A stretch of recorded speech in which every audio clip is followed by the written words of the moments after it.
This space is $1,700 is how much I pay. Hey everybody, welcome back to my channel. This is Chris checking in with another video. How are you? I hope you're doing well. So folks, in this video, as you read from the title, we're gonna talk about the 5 things nobody tells you, yes you and me, before moving to Washington, DC.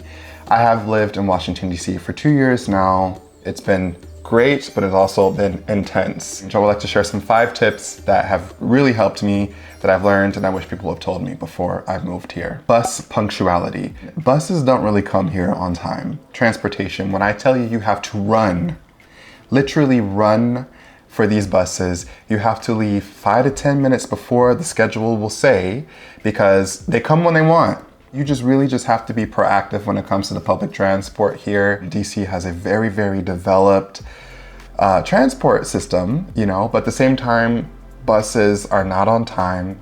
Plan. If you have somewhere where you need to be in 30 or 40 minutes and the bus is saying it's gonna be 11:48 a.m., you need to be outside, I would say by 38, waiting for the bus.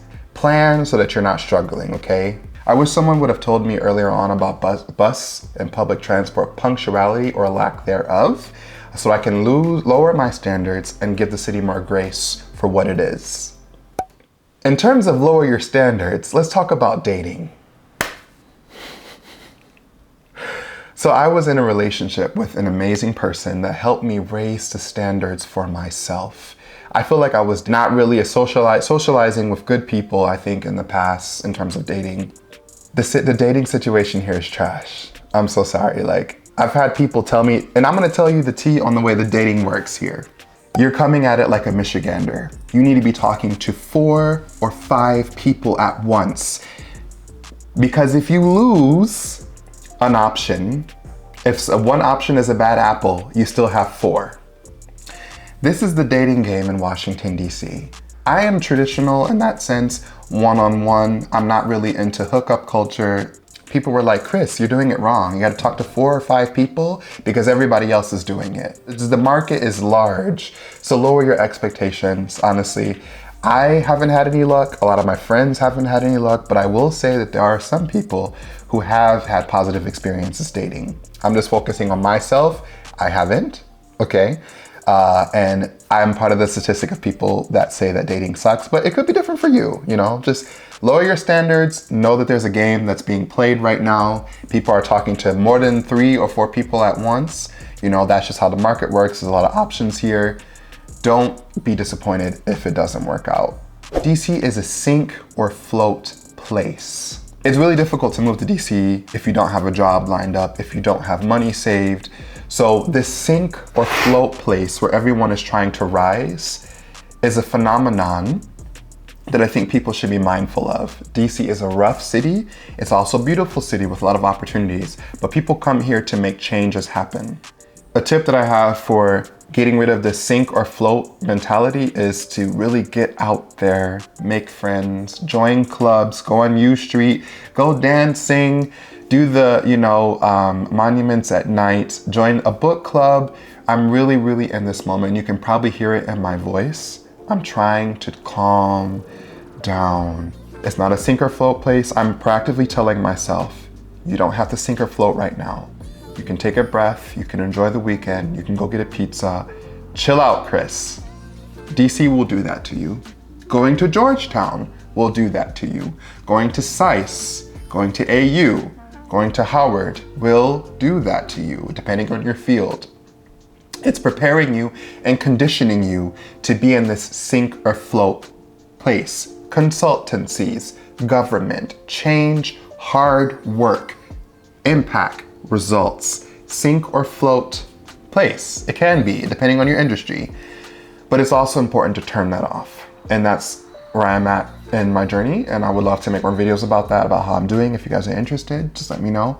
If you guys are also in a place that's, high intensity or stressful, what are some things that you do to address this sink or float phenomenon that maybe you can share with the community? $1,500 plus on rent for a 1-bedroom apartment. Or maybe a 1-bedroom in a 5-bedroom house is normal. I had a budget of 800. That's high for me. I was living in Munich, right? Munich is one of the most expensive cities in the world. 800 per month, 800 euros per month on rent is normal there. So that's what I was thinking. People said that is a 1-bedroom in a 6-bedroom house, Chris. If you want, they said you need to raise your standards for a single 2-person apartment. You should think at least between 1,100 and 1,500 on rent. This point that I'm making on rent is also attached to the sink or float mentality, because at the end of the day, you gotta pay your rent, okay? You have to pay your rent, you have to pay a deposit, and you don't wanna inconvenience your people that you're living with, for example, if you're sharing housing. So that is also part of this mindset, like $1,700 on rent is never gonna be cheap for me, okay? Look at the forced smile right now. But it's normal. Prepare for that. Washington, D.C. is the 4th most expensive city in the country. It's super expensive to live here. Everybody is trying to get here. Be prepared for high rent. Obviously, you can move out of the city. You can move to Virginia, you can to Arlington, or you can move to like Silver Springs. You can move to Rockville. The further you're out, the cheaper it will be. My final point, guys, is very minuscule probably, but it's a huge deal here in Washington, D.C., especially if you're in shared housing. Cooling and heating are regulated by the state. So for example, right now it's been 72 degrees Fahrenheit, which I think is about like 20 degrees Celsius or so in Washington, D.C. in November. Global warming is a thing. I don't care what anybody says. Global warming is a thing. It shouldn't be 72 degrees in November, but it is.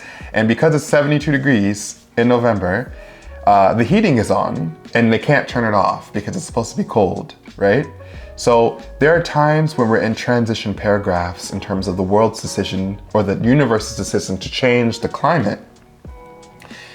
It's supposed to be cold, but it's hot. But you can't do anything about it but open your window and turn on a fan. For many people, that's a huge issue. And I know of people who are super upset, feel extraordinarily hot at night. I'm used to it because I've lived in Germany where there's no air conditioning. And if you want to relax and it's hot in Germany, you go to FKK-Bereich, maybe, or you go swimming. That's what we did in Bavaria.